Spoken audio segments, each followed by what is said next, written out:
জানি না কোথায় ফেসে গেলাম আমি। এই স্টোর রুমে থাকতে হবে আমাকে শেষ পর্যন্ত, স্টোর রুমে। কোনো ব্যাপার না জ্যাসমিন, সবই সময়ের ব্যাপার, পরে সবাইকে দেখে নেব আমি। ঠাম্মি, এই সাজসজ্জা কিসের জন্য?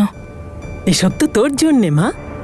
তুই সুস্থ হয়ে বাড়িতে এসেছিস, এর থেকে বড় কি হতে পারে?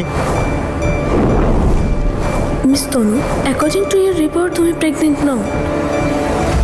তোমার হাঁটুর ব্যথা কেমন আছে? মালিশ করো রোজ? আমি একদম ঠিক আছি মা। জেঠি, তুমি যে দাঁতের ব্যথায় কষ্ট পাচ্ছিলে, এখন অসুবিধা নেই তো? আরে সে তো মা অনেক বুঝলি আগে। মা, ওর রুটি খাওয়ার দরকার পড়ে না।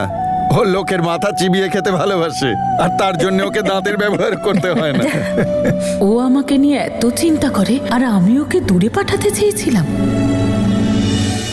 আজ আমি খুব খুশি রে, তুই সুস্থ হয়ে বাড়ি ফিরেছিস। আর দিদি, আমিও খুব খুশি। তুমি আবার আমার আগের তনু দিদি হয়ে গেছো। এ নাও, তুমি আমার সব চকলেটগুলো নিয়ে নাও, কিন্তু তুমি এরকমই থাকো। আমি কি ছোট বাচ্চা নাকি যে চকলেট খাবো? তুমি তো আমার সব চকলেটস খেয়ে নিতে। চুপ কর, যা খুশি বলিস তুই। তুই হোমওয়ার্ক করেছিস? তোর সেই মেশিনের প্রজেক্টের কি অবস্থা? কত মার্কস পেলি? দ্বিতীয়টা তো লাস্ট ইয়ার ছিল। ও যে কি বলে। হ্যাঁ, এবার এসব ছাড়ো, ও ক্লান্ত হয়ে গেছে। চল মা, এবার নিজের ঘরে গিয়ে বিশ্রাম কর। একটু দাঁড়া, আমি আগে ওকে মিষ্টি মুখ করাই। এই নে মা, এই নে তোর মিষ্টি। এসব আবার কেন ঠাম্মি? তুই সুস্থ হয়ে বাড়িতে এসেছিস, এর থেকে ভালো আর কি হবে? Miss Tanu, according to year report তুমি প্রেগনেন্ট নও। আমি তো ঠিক হয়ে গেছি ঠাম্মি, কিন্তু আমি যা হারিয়েছি সেটা শুধু আমিই বুঝতে পারছি।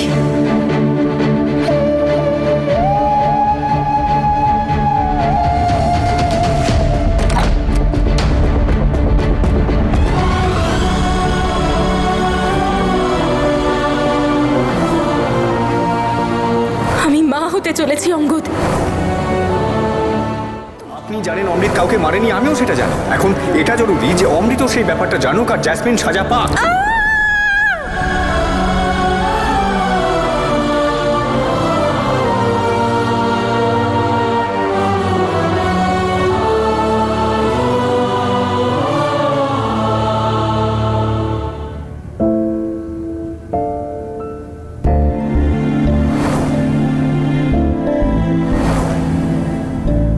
এইগুলো দিয়ে ওর ঘরটা তো সাজিয়ে দিয়েছি, ওর পছন্দ মতো সবকিছু দিয়ে ওর ড্রিম হাউস তো সাজিয়ে দিলাম, কিন্তু এতে কি আদৌ কিছু হবে? ওর কি আদৌ কিছু মনে পড়বে?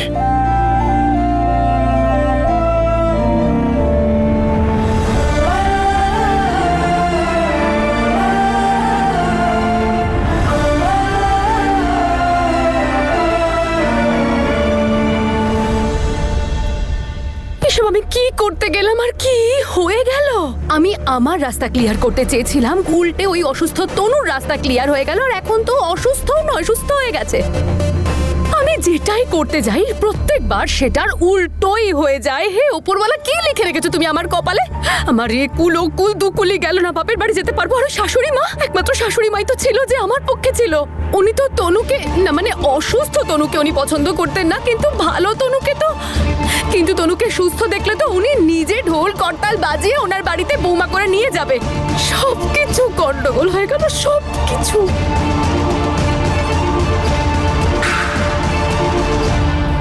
জ্যাসমিন, জ্যাসমিন, আরে সব কি করছিস? মাথা খারাপ হয়ে গেছে? তোকে কি বুঝিয়েছিলাম আমি যে আওয়াজ করবি না? যদি কেউ জানতে পেরে যায় তাহলে গন্ডগোল শুরু হয়ে যাবে। সুইটি, কিসের শব্দ? কিছু না মা, ওই একটা বিড়াল এসেছিল স্টোর রুমে, আমি তাড়িয়ে দিয়েছি। দে, সর যেখান থেকে, সামনে থেকে সর। তো খিদেতে প্রাণ বেরিয়ে যাচ্ছে আমার, তারপর আবার কি নিয়ে এসেছে দেখো খাওয়ার জন্য। আর কিছু ছিল না খাওয়ার মতো, এটাই ছিল যা ছিল তাই নিয়ে এসেছি। জ্যাসমিন, এবার তুই কি করবি? এবার তো তোর একুলো থাকলো না, ওকুলো থাকলো না। কি করবো মানেটা কি? হ্যাঁ, জ্যাসমিন অনেক ঘাটের জল খেয়ে এসেছে, এত সহজে হার আমি কিছুতেই মানবো না। আর তুই কি জানিস না নাকি? হ্যাঁ,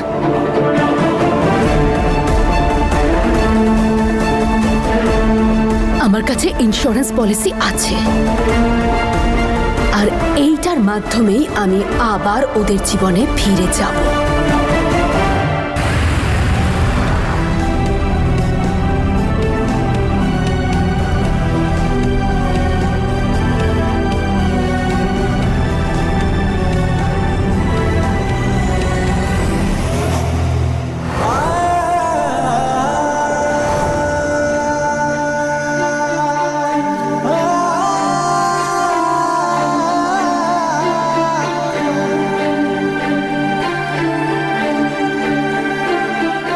I love you.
According to your report তুমি প্রেগনেন্ট নও।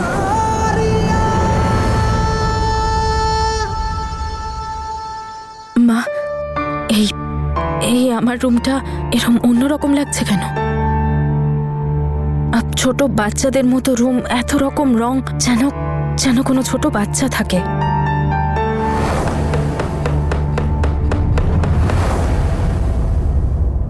তনু, এই কদিনে অনেক কিছু বদলে গেছে। মা, সবার এমন কেন মনে হচ্ছিল যে আমি 9 মাস পরে বাড়ি ফিরেছি? এই 9 মাসের মধ্যে কি এমন কিছু ঘটেছে যা আমার মনে নেই? ওর মনে হয়েছিল যে আমরা ওই আগুনটা লাগিয়েছি, কিন্তু আগুনটা অঙ্গদ লাগিয়েছিল। আপনাদের সাথে এখন যে রয়েছে সে তনু নয়, ও হলো তনু।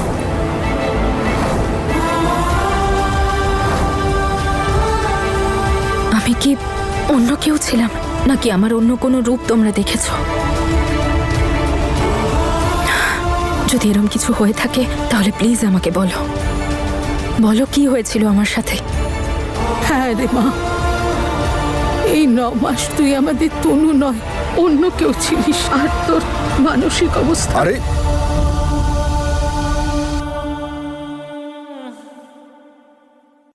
আমরা তো কোথাও পালিয়ে যাচ্ছি না রে মা। নিজেকে একটু সময় দে, ধীরে ধীরে তুই সবকিছু জেনে যাবি।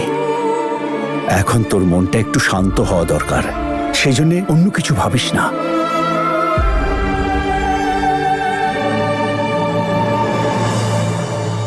তুমি অঙ্গদকে ফোন করেছ? আমি একবার কথা বলি ওনার সাথে। কোথায় উনি? আজকে ছেড়ে দে না রে মা, আজ শুধু তুই বিশ্রাম কর। ডাক্তারবাবু বলেছেন মস্তিষ্কে বেশি চাপ দেওয়া যাবে না। তাই বলছি বিশ্রাম কর। তনুর যেন সবকিছু মনে পড়ে যায়, ওর সমস্ত ঘেন্না আর ভুল বোঝাবুঝি যেন দূর হয়ে যায়, সবকিছু যেন আগের মতো হয়ে যায়। জেসমিন কোথায় হতে পারে এখন? জেসমিন ফোন করেছিল, বলছিল 2-3 দিন সুইটির বাড়িতে থাকবে। কে জানে কি অবস্থায় আছে মেয়েটা। আমি কালকে ওকে দেখে আসবো। আমি ওকে ফোন করে দেব না হয়, আমি বলবো যেন চিন্তা না করে।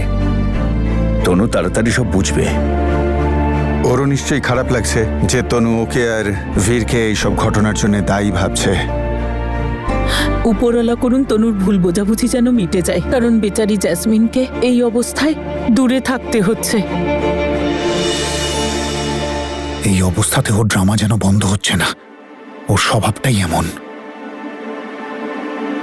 জেসমিন ওর কর্মের শাস্তি অবশ্যই পাবে। জিজু, চা। চা। ওকে, তোর দিদি কেমন আছে এখন? এখন তো ঘুমাচ্ছে, কিন্তু আমি না খুব খুশি। দিদি না আবার আগের মতো হয়ে গেছে। এদিকে আয়, আয় বস এখানে। চা খাবি? না। চল তাহলে পালা।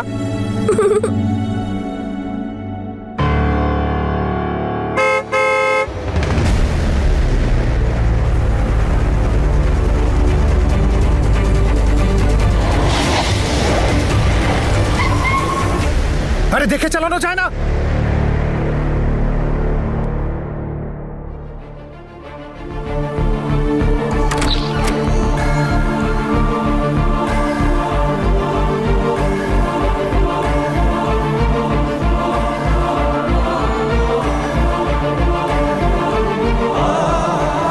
এই আশীর্বাদ হতে পারে না। আমি ভুলে গিয়েছিলাম যে তুমিও বাকিদের মতো, যে নিজের জন্য একজন বড়লোক প্রেমিক চায়, যার সোর্স ডিআইজি আর ম্যাজিস্ট্রেট লেভেলের। এদেরকে হারাবো আমরা, কিন্তু গায়ের জোরে নয়, মাথা দিয়ে।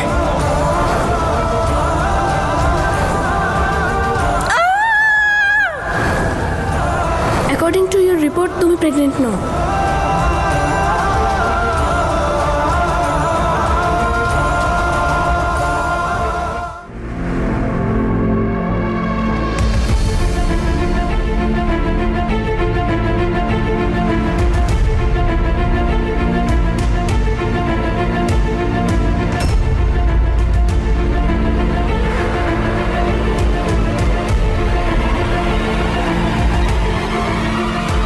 কেন এসছো এখানে? তোমাকে তো আমি হাজতে দিয়েছিলাম, তাহলে কি করে এলে? নাকি ওরা ছেড়ে দিয়েছে? লো করছো আমাকে? তোমার সাহস কি করে হয় আমার সন্তানকে শেষ করে আমার সামনে দাঁড়িয়ে আছো? তোমাকে তো আমি ছাড়বো না।